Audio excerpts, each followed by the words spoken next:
What's up, YouTube? So I got some stuff and I'm gonna put this in. Batteries are out, and I got, here's some wires. Got these wraps from Expion360. They go all the way around the battery here, and they're heaters. So I got heaters on there. They also come with these battery bags. So the batteries will sit down in here, and there's a pair of them. And I have up here I have the lids that they go over top of the batteries, and it comes with a lot of stuff. I was kind of surprised. It's got I got two switches. So it says battery heater. It's got the little fuse, got all the wiring, all the connections. So I got a pair of those. And now I also had to pick up longer bus bars, because they're made for the battery heaters and the insulators there, because they obviously got to be a little further apart. I also bought these, and these are just bridges, because with the wires from the solar controller and the shunt, I can attach all of those to these and free up some space and make it a little more organized. So let me go ahead and get these things put in. All right, there's the new bus bar over here, and these are the wires for each of the heater. And of course, that's what I did the other time, in case you missed that video. But I got to look up how to connect these. I know it's got something to do with the switch. Looks a little different. The switch is three connections on here, so I know it probably lights up when they're on. So I got to look to see what goes where, because I'm not sure. Well, that's the covers. I'm going to leave the covers like that. They just Velcro over like that. This one here, I had to run the wires over it. There's a little, of course there's a little gap there, but with the shunt on there, I ain't gonna lie, this is a tight fit. I had to trim this side panel off. It would have one on the inside here and one on the inside here. I'm wedged right on both sides, and it really wouldn't fit. So this is just a insulated cover, and so I had to modify it, because unfortunately my battery tray just wasn't wide enough. I'll probably mount the switches probably under there. That'll probably be the easiest place to mount them. So that's probably where I'll get them. Well, it closes, so that's a good thing. So at this point, I guess I'm going to be done for the day. We'll have to read the instructions and figure out how to wire this thing up. I have wire in the shed, so if I need to, I think I'm going to have to, if I'm going to run it from the batteries over to under the monitor, I'm going to have to get another run of wire, which is fine. If not, I'll go buy some. Harbor Freight's up the road. So let me go read some directions, and I'll start working on the install of the putting power to the battery heaters. Okay, well, here's the battery heater switch, and I cut a template to use to make, I'm gonna have to cut that out. And with this thing, it's got these little wings on here.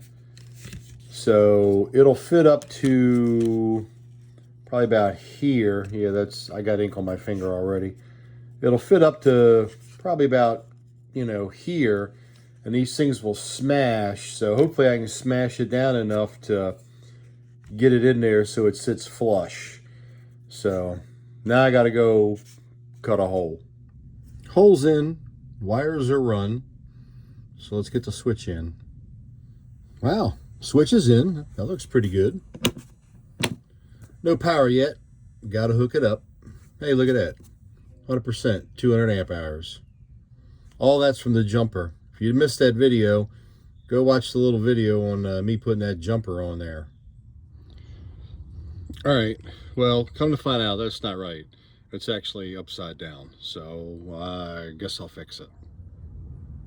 All right, I got those run through there, along with the black wire, if you remember, from my Expion360 battery monitor. That cable comes through there too.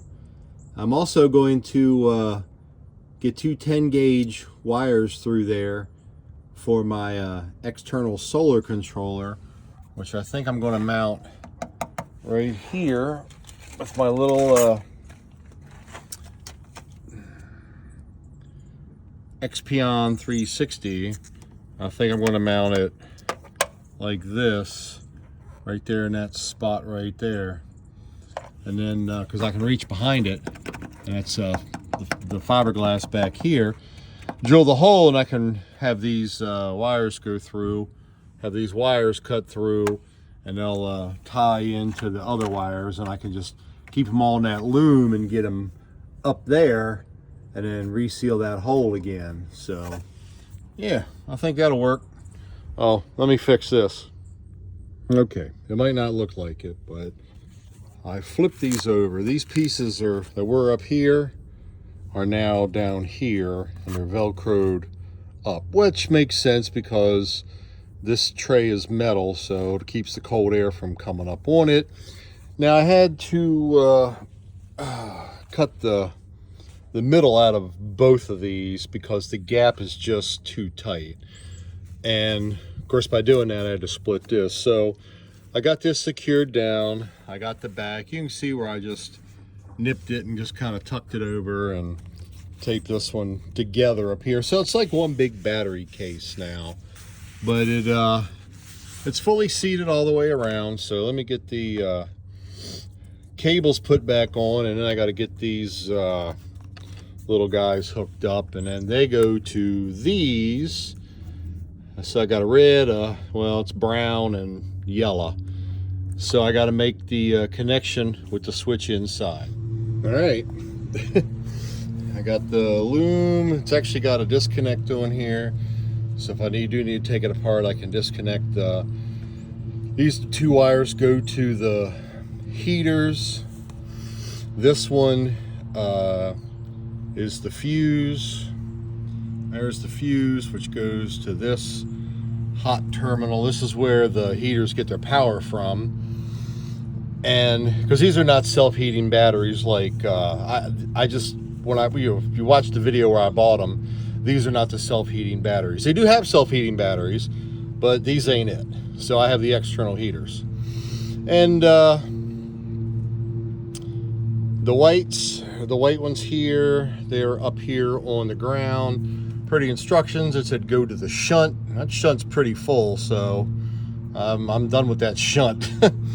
And all right, I guess the next thing is to get this thing put back in here and make sure everything's tight. I'm pretty sure everything's tight. I tightened everything. I'll double check it.